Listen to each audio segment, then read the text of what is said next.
예, 목요일 묵상의 시간입니다. 하나님의 모든 구체적인 법도들 속에는 생명 존중, 공평과 정의가 뿌리하고 있다.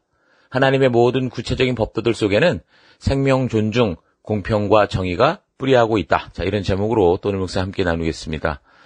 어제 우리는 21장을 통해서 하나님이 이 십계명으로 이어지는 첫 번째 규례와 법도를 주시는 그 말씀들을 통해서 하나님께서 그 한 생명에 대해 얼마나 소중히 여기시고 또 그 생명들이 하나님이 창조하신 이 땅에서 참으로 하나님 나라 백성답게 살기 원하시는가, 얼마나 정말 백성들의 안전을 원하시는가, 우리가 묵상해 봤습니다. 단지 이제 규례와 법도의 기록 그대로, 문자 그대로 행하는 것보다 그래서 중요한 것은 하나님이 이런 법도와 규례를 말씀하시고 싶은 의도, 그 하나님의 그 어떤 마음, 그 정신인 거죠.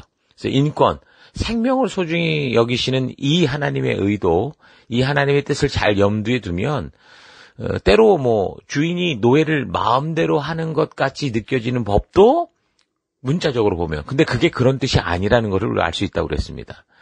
그러니까 예를 들면 마치 큰 버스와 개인 자동차 이런 거의 유용성을 서로 비교할 때 어느 게 더 좋냐, 그럴 때 어느 하나의 장점을 강조하려다 보면 다른 것의 불편함을 좀 지적하게 되잖아요.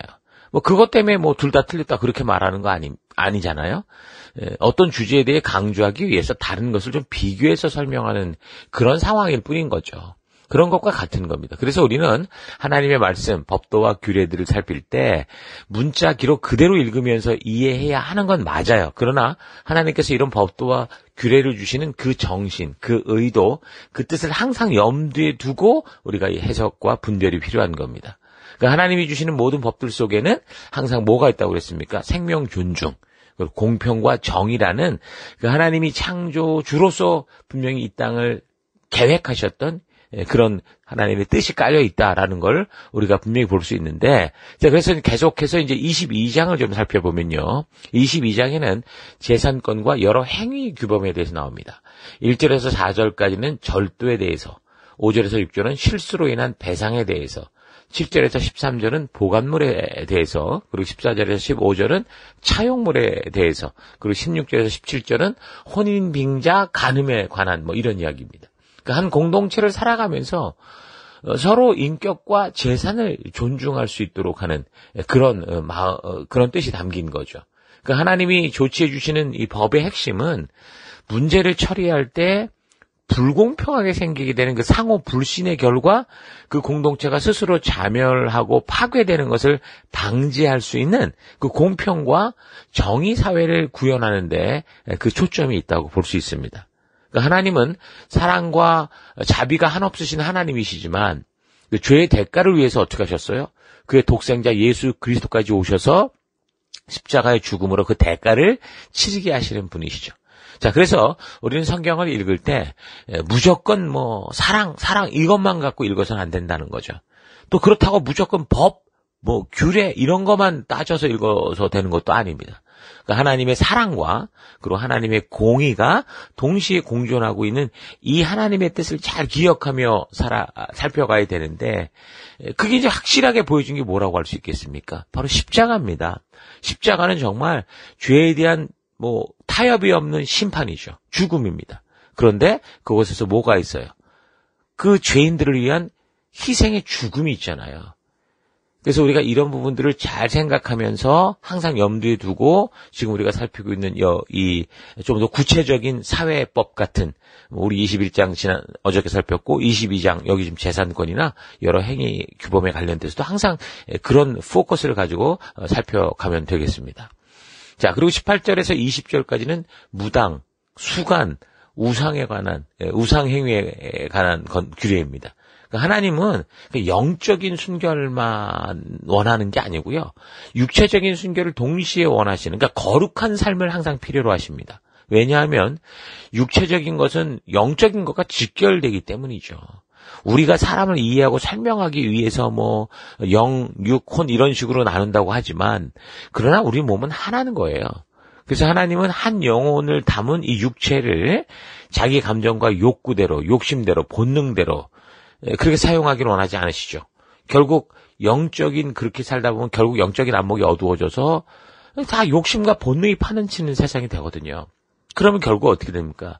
그 공동체가 자멸하고 파괴됨으로 말미암아 결국 그 개인이 거기에 속한 그 개인이 함께 파멸될 수밖에 없는, 그래서 이제 그런 것들을 방지할 수 있는 그런 분명한 지침을 주시는 것인데요. 여기 무당이나 수간이나 우상행위 같은 거, 이거는 금지하는 이 규례를 우리가 잘 기억해야 됩니다. 성경이 사형에 대해서 분명하게 명하고 있다라는 걸 우리가 살폈는데, 단지 사형이 아니라 어떤 경우 왜 사형을 해야 되는지를 우리가 바르게 알아야 되는 거죠. 왜 이런 말씀을 하시는가, 그 의도를. 그래서 그런 사형에 해당하는 일들을 하지 않고 우리가 속한 사회도 그런 일이 없도록 힘을 쓰는 그런 삶.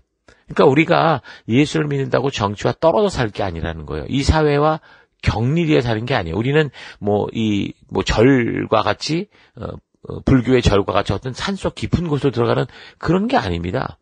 우리는 우리의 삶 속에, 우리의 모든 사회 속에 우리를 함께 있게 하시고, 그 함께 있는 곳에서 하나님의 이 가치를 실현해 갈 수 있는, 그것을 이루어 갈 수 있는, 그게 바로 하나님의 자녀들이고 하나님 나라 백성으로 사는 방법이니까요. 그런 분명한 지침을 주시는 겁니다.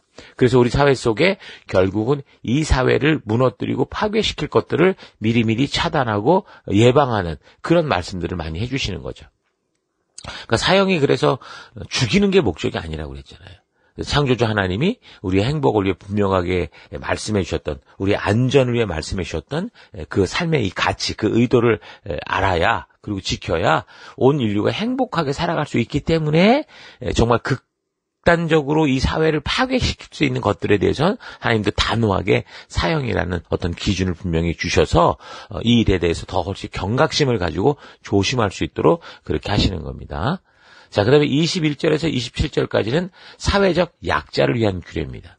그러니까 하나님은 인간을 자유지를 가진 존재로 창조하셨을 때, 그렇게 자유지를 존재를 가지고 창조를 하셨지만 무슨 클론으로 복사하듯이, 공장에서 물건 찍어내듯이 그렇게 창조하지 않으셨죠. 그러니까 하나님은 딱 아담과 하와, 남자와 여자를 창조하시고 그 다음부터는 그 둘의 하나됨을 통해서 정말 우리가 상상할 수 없는 너무 다양한 우리가 똑같을 수 없는 그 독특한 그런 생명들이 태어날 수 있도록 그렇게 하신 거예요. 그래서 이제 어떤 이는 태어날 때 강하기도 하고 약하기도 하고, 어떤 사람은 머리가 빨리 돌아가기도 하고, 어떤 사람은 육체가 건강하기도 하고, 여러 가지 다양한 사람들이 이 세상 속에 함께 존재하며 살아갈 수 있도록 하나님이 창조하신 세계가 다양한 세계라는 거예요. 다양하고 다르기 때문에 우리가 서로 적이 되는 게 아니라 다양해야만 함께 살 수 있는 그런 사회를 하나님이 만드셨던 거죠. 하나님의 창조의 세계는 공장에서 물건 찍어내듯이 그렇게 만든 세계가 아니라 각자 이렇게 독특하게 이 세상에서 아주 유일한 모습으로 태어날 수 있도록 모든 것을 그렇게 하셨기 때문에, 그래서 우리가 살아가는 사회 속에 다양성이 있는 거예요. 남자가 있고 여자가 있고 강한 자가 있고 약한 자가 있고, 수학을 잘하는 사람, 국어를 잘하는 사람, 또 예술을 좋아하는 사람, 기계를 좋아하는 사람, 아주 다양한 독특함들이 모여서 아름다운 모습을 이루며 살아갈 수 있도록 그렇게 하셨던 거죠. 또한 사람은 누구나 그래서 태어나면서 어때요? 죽기까지 다른 사람의 돌봄이 없이는 죽을 수밖에 없는 그 연약한 인간으로 아기로 태어나서 점점 자라며 힘을 얻어가다가 청년 시기, 장년 시기를 지나게 되면 또 어떻게 됩니까? 또 서서히 노년 시기가 되어서 몸은 멀쩡하고 정신도 멀쩡할 수 있는데 또 이 모든 것들이 그냥 그 아기처럼 힘이 없어지는, 그러다가 결국에는 흙으로 돌아가게 되는 그런 모습인 거죠. 그러니까 우리 사회 속에는 하나님의 이런 창조의 원리를 따라 당장 어린아이, 태어난 아기나 이건 남녀 차별이 아니라 여자나 또는 노약자들이 있어요. 또는 사고로 장애를 입은 사람들도 있죠. 그들은 당연히 청년, 남자, 또 정상적인 사람들보다는 연약합니다. 힘이 약해요. 돌봄이 필요한 거예요. 그래서 하나님께서는 서로의 돌봄과 보호를 통해 함께 살아갈 수 있는 그런 사회를 살아갈 수 있도록 하기 위해서 이런 사회적 규례를 주시는 거예요. 그래서 우리가 사는 사회는 서로가 함께 돕고자 하고 강한 자가 약한 자를 지켜줄 수 있는 그런 질서, 많이 가진 자가 낮은 쪽으로 흘려내릴 수 있는 이런 이 흐름이 있어야, 그래야 행복하게 함께 살아갈 수 있는 그런 사회가 되는 거예요. 그게 하나님 만드신 사회인 거죠. 그래서 하나님의 법에는 항상 이런 약자를 보호하고 서로를 지킬 것에 대해서 분명한 지침을 주시는 겁니다. 하나님은 평등한 세상으로 창조하셨기 때문에 그의 백성들로 하여금 어느 쪽으로도 치우치지 않는 그 공평한 삶을 실천하며 살아갈 수 있도록 그렇게 인도를 해주십니다. 이 평등이란 말 사전을 참고하면 뭐냐면 신분, 성별, 재산, 종족 등에 관계없이 인간의 기본적인 가치는 모두 동등하다라는 뜻입니다. 그 하나님이 만든 어떤 생명이든 그건 소중한 거다라는 뜻이겠죠. 그러니까 인간은 빈부귀천의 차이 없이 누구나 소중한 존재로 태어났고 따라서 그 사람들이 대우를 받음에 있어서 차별이 있어서는 안 된다는 거예요. 이게 지금 하나님이 한 인간을 향한 성경적 정의, 그게 바로 이게 인권이라고 하는 겁니다. 그래서 하나님은 모든 인간을 똑같이 막 클론처럼 공장에서 찍어내지 않은 거고 모두가 다 다르게 창조의 섭리를 따라 독특하고 유일한 존재로 태어나게 하셨어요. 그 존귀한 존재로 우리를 봐주시는 겁니다. 그래서 성경이 말하는 평등 또한 뭐예요? 이 세상의 정의와 같이 그 한 생명으로 차별 없이 대우를 받게 하는 거예요. 모두가 다 다르지만 약하기도 하고 또 강하기도 하고 여러 가지가 다르지만 그러나 똑같이 인간으로 존중받을 수 있는 그런 삶이 바로 평등이라고 말하는 거죠. 자, 그런데 세상은 그런 사람이 어떠한 일을 한 어떤 행위에 대한 그런 평가는 뒤로 하고 오직 하나님이 허락하신 차별 없는 대우에만 초점을 두고 모든 것에 구별 없이 차별 없이 대해야 된다라고 말하죠. 그런 적용은 기회에 해당되는 부분에서는 그렇지만 자기가 자기의 자유의지를 가지고 마음대로 선택한 결과에 대한 부분에서까지 이런 원리를 적용하게 되면 그게 이제 평등이 아닌 불공평이 되겠죠. 정확히 말해서 그건 차별이 될 수도 있습니다. 그러니까 자기 마음대로 살아도 뭐 유전무죄, 무전유죄 이런 풍토라고 한다면 그 몇몇 그 욕심 많은 사람들이 만들어내는 결과가 너무 끔찍한 거고 그들의 결과로 인해서 그 사람은 뭐 자기 욕심대로 행하니까 좋은지는 모르지만 그 주변에 수많은 사람들이 피해를 보게 되는데 단지 모든 인간은 그냥 존재 자체로 차별이 없어야 된다. 이렇게 되면 또 웃긴 거죠. 그러니까 지금도 무슨 범죄, 뭐 음주운전이나 살인 같은 걸 저질러 놓고선 뭐 술이 취했었다. 또 무슨 심신미약이다. 뭐 정신적으로 어쩐다. 이래가면서 그 싹싹 빠져나가는 이런 데 있어서는 이건 정말 참 문제라는 겁니다, 이게. 그래서 하나님이 말씀하시는 공평과 평등의 개념에 대해서 우리가 좀 잘 기억할 필요가 있는데 그래서 성경은 평등이라는 말보다는 공평이라는 어떤 말이 좀 더 우리에게 잘 와닿을 수 있는 그런 말로 표현하는 것 같아요. 그러니까 성경은 어디에도 뭐 평등의 하나님 이런 말은 없는데 공평하신 하나님이라는 그런 말들은 우리가 종종 교회에서 듣고 분명히 말하고 있는데 이건 분명히 성경적으로 정확한 얘기라고 볼 수 있죠. 그러니까 평등은 사람의 존재됨에 대해서 빈부격차, 지식 유무를 가리지 않고 그냥 똑같이 대하는 게 평등이라고 본다면 공평은 뭐예요? 지금 말씀드린 것처럼 서로 다르게 태어난 존재들이기 때문에 보다도 여유로운 곳에서 힘 있는 곳에서 또 작은 낮은 곳으로 어려운 곳으로 이렇게 흘려보내서 그래서 우리 사회 속에서 어느 쪽으로도 치우치지 않는 전체적으로 그게 평탄해질 수 있는 그런 삶을 말하는 게 공평인 거죠. 강하게 태어난 자가 약하게 태어난 자들을 돕고 열심히 해서 많은 결과를 얻은 자들이 열심히 해도 온전한 결과를 만들지 못하는 그런 사람을 도울 수 있는 그러니까 물이 높은 곳에서 낮은 곳으로 흘러가듯이 모든 것이 평탄하게 되는 것이 그게 참 하나님이 만드신 귀한 우리 하나님 나라의 형태라고 볼 수 있습니다. 그래서 우리 각 나라마다 세금을 내는데 그게 정말 바른 의도와 바른 의미로 사용한다면 굉장히 성경적인 것이라고 봅니다. 물론 그 안에 또 게으르고 일 안 하고 아까 말한 것처럼 그런 사람들이 거기서 혜택을 받으려고 이용하려고 한다는 건 문제지만 그러나 근본적인 이 법의 취지와 의도는 좀 하나님이 말씀하신 이 성경의 원리가 그대로 적용되는 거라고 볼 수 있겠죠. 근데 이제 세상은 이 평등에 대해 모든 게 똑같아야 된다. 이걸 강조하면서 가난한 자나 부한 자나 똑똑한 자나 미련한 자나 남자나 여자나 강자나 약자나 노인이나 젊은이나 어리나 다 똑같이 분배된다. 이런 식의 이제 요구를 하게 되는 거예요. 왜냐하면 강한 자나 많이 가진 자들이 아무래도 많이 내놓고 많이 힘을 써야 되니까 손해라고 생각할 수 있겠죠.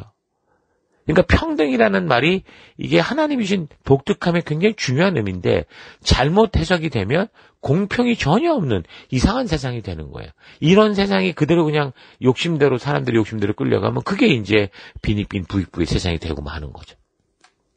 아주 잘난 사람, 힘 있는 사람, 똑똑한 사람 이런 사람들만 마치 이 땅의 주인인 것처럼 살아가고 그렇지 않은 나머지 사람들은 전부 노예처럼 부려먹는 그런 세상이 될 수 있다는 겁니다.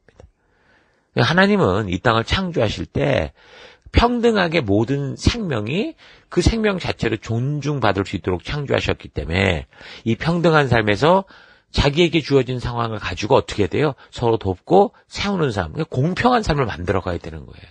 그 공평한 삶을 이루어가는 게 바로 하나님의 공의인 거죠. 그래서 사람들은 심은 대로 거두는 법칙을 따라 살아가게 되지만 그 더 많이 거두고 가진 자들이 그렇지 못한 사람들을 돕고 섬기고 나눌 때 그게 이제 참 행복한 세상이 되는 거예요. 하나님이 준비하시고 예비하셨던 그 세상. 자유주의를 주셔서 의도적으로 스스로가 주도적으로 살아갈 수 있게 하셔서 만드는 그 아름다운 세상이 될 수 있는 거죠. 하나님이 이렇게 하나님 나라 백성으로 살아가는 첫 걸음부터 이들이 지금 사명의 땅에서 사명을 가지고 살아갈 그런 하나님 나라 백성으로서 그 첫 걸음부터 이렇게 분명하게 공평한 삶에 대해서 말씀을 해주시면서 하나님의 의도 뜻을 전하는 거죠. 이 세상 속에서 하나님 나라 백성으로 살아가는 하나님의 통치가 임하는 그 곳곳이 그래서 참된 행복과 기쁨 가운데 더불어 살아갈 수 있도록. 그러니까 이 땅에서 지금도 우리가 하나님의 말씀의 기준과 가치를 따라 온 이 지구상의 모든 사람이 살아가려고만 한다면 정말 이 땅 자체가 천국 같은 곳이 될 수도 있어요. 자, 이런 생각을 잘 기억하십시다. 자, 그 다음 28절에는 재판장과 유사에 관한 규례가 나옵니다. 여러분, 한 공동체, 그러니까 뭔가 모이면 질서가 굉장히 중요하죠. 질서가 무너지는 사회는 그거는 사회가 아니죠. 동물의 세계가 되는 거예요. 약육강식의 세계가 되는 거죠. 그래서 각 공동체에서 하나님이 세우신 권위자에 대한 그런 인정들, 그러니까 사회 질서에 대한 인정은 그 사회가 바르게 존속할 수 있는 기본이 원래 되는 거예요. 물론 그런 권위의 위치에 있는 사람들은 자기 위로 아무것도 없다고 교만을 떨 게 아니고 위로 하나님이 계시다는 걸 항상 염두에 두고 그래서 이제 옆으로는 우리가 어떻게 살아요? 공평과 정의를 행하며 그래서 스스로 그 권위에 대해서 존경받을 수 있도록 그렇게 행해야 돼. 왕이 됐든 뭐 대통령이 됐든 누가 됐든 우리가 모두 권력을 주었을 때 그거를 남용하는 자가 아니라 그걸 가지고 바른 일을 하는 자가 돼야 된다는 거죠. 그렇지 못할 경우 하나님의 공의가 그런 권위자들을 심판할 거라고 분명히 말합니다. 왜 그렇습니까? 인간으로서 자기들이 상당히 높은 위치에 있다고 생각을 하기 때문에 자칫 잘못 생각하면 로마의 황제들처럼 자기 자신을 신이라고 착각을 일으킬 수 있거든요. 그러니까 하나님이 계시다라는 사실을 모르니까 자기가 신인 것처럼 이상한 짓을 하는 거예요. 이런 거는 누가 그걸 벌하겠습니까? 하나님의 공의가 그런 권위를 심판하게 되는 거죠. 그래서 이 세상의 역사 속에 보면 수많은 나라가 있다 없다 하는 일들이 다 그런 거예요. 굉장히 위대한 어떤 사람이 나왔다가도 결국은 그런 공의와 하나님의 온전한 하나님께서 주신 그 권위들을 잘못 사용할 때 심판을 받고 이런 것들이 계속 반복된 역사가 오늘날 우리의 역사인 거죠. 나쁜 현실에서는 이런 부패한 권위들이 지금 이 세상을 주름잡고 판을 치고 있는 그런 상황이었죠. 그래서 이제 사람들은 하나님께서 이렇게 권위에 대한 존중을 이야기해도 타락한 권위자들이 만들어내는 그 더러운 썩은 물들을 보면서 더 이상 존중하고 존경하지 않는 겁니다.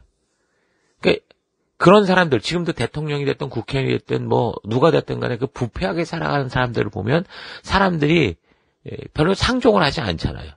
아마 그 자체가 관계로부터 떨어지는 하나님의 심판의 결과라고 볼 수 있습니다. 하나님은 분명히 그런 썩은 권위, 불의를 심판하시죠. 그런데 이런 타락한 세상에서 썩어버린 권위를 핑계로 하나님께서 주인되어 살아가는 곳에서까지 그 권위를 우습게 여기는 삶을 살아가는 그런 사람들이 있을 때가 있습니다. 그러니까 하나님께서는 썩은 권위를 인정하라는 게 아니고요. 적어도 하나님 뜻 안에서 살아가고 있는 믿음의 공동체, 가족 속에서의 권위를 바르게 인정하라는 겁니다. 물론 사회 속에서도 저들이 정말 악하고 썩은 권위가 아니라면 당연히 사람들은 그런 권위 자체를 존중하고 하나님이 세우신 이 질서를 바르게 지켜가야 하는 겁니다. 왜요? 그래야 서로 행복한 삶을 살 수 있으니까. 우리 스스로 그래서 이 질서와 권위를 무너뜨리면 결국 그 사회는 짐승의 사회가 되고 약육강식의 사회가 되고 말 것이기 때문에 이런 권위들이 먼저 하나님이 세우신 거예요. 하나님 이런 질서를 먼저 지금쯤 사회법처럼 주시는 거고 하나님께로부터 나온 이 질서다라는 걸 잊지 마시고 이것을 바르게 활용할 수 있는 우리가 되어야 될 것을 기억하기 바랍니다. 자, 그 다음에 29절에서 31절은 종교적 의무에 관한 규례입니다. 그러니까 하나님이 성도들에게 원하시는 것은요, 하나님께서 택한 거룩한 백성됨이에요. 그 언약을 맺은 백성답게 살아가기를 원하는 거죠. 그래서 항상 하나님의 뜻이 삶의 우선순위가 되는 그런 삶을 살기를 원하십니다. 첫 수확물, 맏아들, 초태생의 짐승들, 그러니까 모든 처음 것을 하나님께로 돌리라고 분명하게 말씀하시는 것은 뭐예요? 우리의 모든 삶이 그 삶의 우선순위 속에 하나님이 있다라는 걸 잊지 않게 하기 위한 거예요. 그러니까 좀 전에도 말했던 것처럼 자기 위에 아무것도 없다, 나보다 대단한 게 없다라고 생각하면 그때부터 완전히 이건 사람이 사탄이 되거든요. 그래서 하나님께서 늘 하나님 자신을, 하나님이 계심을 의식할 수 있도록 하는 코람더의 삶을 살게 하시는 거죠. 거룩하게 구별된 백성으로 그렇게 해서 살게 하시는 위해서 하나님께서는 그런 처음을 주께로 드리니까 하나님을 기억하는 삶을 살게 하시는 거예요. 짐승의 첫 새끼를 바침에 있어서 7일 동안 그 새끼가 어미젖을 먹게 하고 바치라고 이렇게 명령하시게 되는데 그걸 볼 때 하나님은 정말 미물에 불과한 짐승조차 어떻게 하는 거예요? 생명과 관계를 존중해 주시는 분이다라는 걸 알 수 있습니다. 태어난 그 갓새끼를 바로 바치는 게 아니에요. 어미젖을 먹게 하는 거예요. 그러고 나서 분명한 건 또 이 동물이라는 것은 어떤 인권과는 달라요. 하나님이 사람을 위해 만든 거기 때문에 사람의 온전함을 위해 그렇게 또 사용할 수 있도록 그렇게 하신다는 거죠. 그래서 이 요즘 반려동물 같은 경우 좀 우리가 좀 인식을 좀 다르게 할 필요가 있습니다. 분명 하나님께서 지금도 보듯이 새끼 동물도 굉장히 소중히 여기는 것처럼 그런 사람으로서의 애틋한 마음은 동물에게 가질 수 있어요. 근데 이 짐승을 너무 의인화시키는 거, 이런 건 성경적이지 않다는 거죠. 같이 데리고 살다가 보면, 이 강아지나 이런 걸 데리고 살다 보면 우리 딸, 우리 아들 이렇게 말할 수는 있죠. 그런데 그 상황을 넘어서서 이게 정말로 다른 사람들과 특히 이제 비교할 때 사람보다 더 이거를 더 높이 올린다던가 이럴 경우는 이거 참 좀 생각해 볼 문제라는 겁니다. 그렇지 않은 상태에서 요즘 세상대로 그냥 우리가 본다면 어때요? 그 짐승을 창조하신 하나님은 완전 동물학대범처럼 범죄자가 될 수 있잖아요. 하나님께서 분명히 동물을 갖추고 그것도 첫 새끼에 이런 이 새끼가 태어났을 때 7일 후에 바쳐라 이런 식으로 한다면 이거 완전히 동물학대범이 되는 거잖아요. 그래서 요즘처럼 동물에 대한 과한 사랑을 요구하는 것 또한 하나님의 말씀이 온전히 지켜지지 않거나 빗나가는 상황이라고 우리가 볼 수도 있는 거예요. 그러니까 우리가 이 하나님의 이 가치를 바르게 알고 동물을 사랑하되 우리가 어느 정도 선에서 우리가 이것을 해야 되는지 잘 기억을 해야 된다는 거죠. 정말 부잣집 그 동물들은 막 무슨 개 호텔에 가고 무슨 미용을 하러 다니고 필요해서 관리는 필요한 건데 어떤 선을 넘어갈 때가 많잖아요. 오히려 그래서 이제 그 부잣집 권세가 높은 집의 짐승들은 그 집에서 일하는 사람보다 더 높은 위치에 있는, 심하면 사람들이 섬겨야 될 정도, 이렇게 되면 이건 동물의 문제가 아니라니까요. 그걸 말하는 게 아니고요. 그런 식의 가치를 가지고 살아가는 인간들의 이 생각이 교만에 썩어 있다라는 걸 지금 말하는 거예요. 그게 지금 심판받을 일이라는 거죠. 그것이 바로 타락한 인간 마음대로 살아가면서 생기는 안타까운 사실 욕심의 현실인 거예요. 근데 내가 누군가를 사랑한다, 동물을 사랑한다 이렇게 포장을 하니까 이게 헷갈린 거죠. 그래서 이거는 자칫 우리가 이 동물에 대해서 사람과 이 온전한 이 상황을 잘 분별하지 못하면 이건 오히려 악이 될 수 있다라는 겁니다. 오늘날 이 간음이 더 이상 범죄가 아니라고 그러고 동성애 같은 경우도 이런 더 이상 죄악이 아니라고 하는 것처럼 반대로 성경이 보여주는 이 가치 이상의 동물을 향한 의인화, 이것도요 참 아주 그냥 잘못 우리가 오해할 수 있는 타락의 모습이다라고 볼 수 있어요. 자, 그래서 우리가 여기 22장의 이 말씀들, 또 사회법을 통해서도 우리가 어떤 삶을 이 땅에서 살아가는 게 하나님 주신 이 행복한 삶인가, 이런 적당히 우리가 사랑과 삶에 있어서 온전한 것을 조절할 수 있는 그런 지혜를 얻는 여러분 될 수 있기를 바랍니다. 예, 오늘 하루 나는 내 삶에 있어서 하나님의 모든 법도와 규례들이 포함하고 있는 이 생명 존중과 공평과 정의에 대한 이 바른 성경적 기초를 가지고 이런 가치를 가지고 사물과 사회 현상을 비롯한 모든 삶의 모습을 보고 있는지, 아니면 세상에서 흘러가는 그냥 세속의 가치를 가지고 그냥 세상을 보고 있는지 되돌아봤으면 좋겠습니다. 하나님께서는 모든 만물의 창조자로서 당신이 창조하신 모든 것에 대한 본분과 역할들을 분명하게 말씀해 주시고 분명한 삶의 기준을 정해 주시고 있습니다. 자, 그런데 우리가 그 하나님의 말씀 이상으로 오해를 하거나 또는 하나님의 말씀 이하로 자기 생각대로 판단을 하고 그런 자신의 생각과 느낌을 자신이 살아가는 삶의 기준으로 삼고 살아간다면 바로 그것이 하나님의 뜻을 어기는 삶인 것 잊지 마십시다. 하나님이 주신 이 하나님 나라 법도의 정신을 잊으면 결국 그런 삶은 세상의 유행이 기준이 될 거고 세상의 문화가 자신의 삶을 결정하는 그런 기준이 되고 말 겁니다. 이런 것들이 바로 하나님이 주신 법도와 규례 속에 있는 하나님의 의도를 오해함에서부터 시작되는 거고, 그런 오해함에서부터 오늘날 무슨 동성애나 가늠과 같은 그 욕심을 따라 행하는 세상 유행과 문화까지 마치 하나님이 말씀하시는 분이 인권인 것처럼 착각하고 스스로를 정당하다고 하는 그 죄악들이 벌어지게 되는 거죠. 하나님이 말씀하시는 공평한 삶에 대해서도 하나님의 의도를 오해하면 평등과 공평에 대한 그릇된 이 세상의 생각들이 기준이 돼서 창조주 하나님으로서 정의하는 그 평등, 창조주가 주신 그 평등을 오해하고 하나님이 창조하신 평등을 진실로 평등하게 하는 공평한 삶, 섬기는 삶, 희생과 헌신의 삶이 없어져서 결국 약육강식의 세계가 되고 마는 겁니다. 오늘날 평등한 세상을 부르짖고 있음에도 불구하고 각 나라들 속 사회 곳곳에서 벌어지는 이 빈익빈 부익부의 현상을 보십시오. 무전유죄의 세상을 보십시오. 이런 세상의 분위기는 결국 적자 생존하는 자들만 최고가 되는 세상이 되고 말겠죠. 말 그대로 동물의 세계가 될 수 있다는 겁니다. 자, 그러므로 시내산 언약을 통해서 하나님께서 말씀해 주시는 이런 구체적인 삶의 법도와 규례 속에 있는 진정한 창조의 원리, 하나님의 진실한 뜻, 그 의도를 좀 바르고 온전하게 분별해서 각자가 번뇌를 받아 살아가는 그런 삶의 현장, 가정, 사회 현장, 교회, 삶의 터 곳곳에서 참으로 하나님께서 우리에게 부탁하신 그런 세상을 만들어갈 수 있는 여러분과 제가 되기를 축원합니다. 자, 오늘 하루도 힘내십시오. 잠시 기도하겠습니다. 하나님은 구체적인 법도와 규례를 통해 우리가 어떻게 어떤 원리로 창조되어서 어떤 가치를 따라 살아가야 하는지를 말씀해 주시는데 성경을 단지 문자적인 기록으로 나타나는 어떤 종교의 법처럼 생각을 해서 다른 사람들을 이 법을 가지고 정죄하고 내 스스로도 이런 종교의 법에 정죄되어 살아왔던 것을 회개합니다. 다양하지만 평등한 세상을 만드신 하나님의 뜻을 온전하게 이루게 하는 이 공평을 실천하는 믿음의 삶을 살기 원합니다.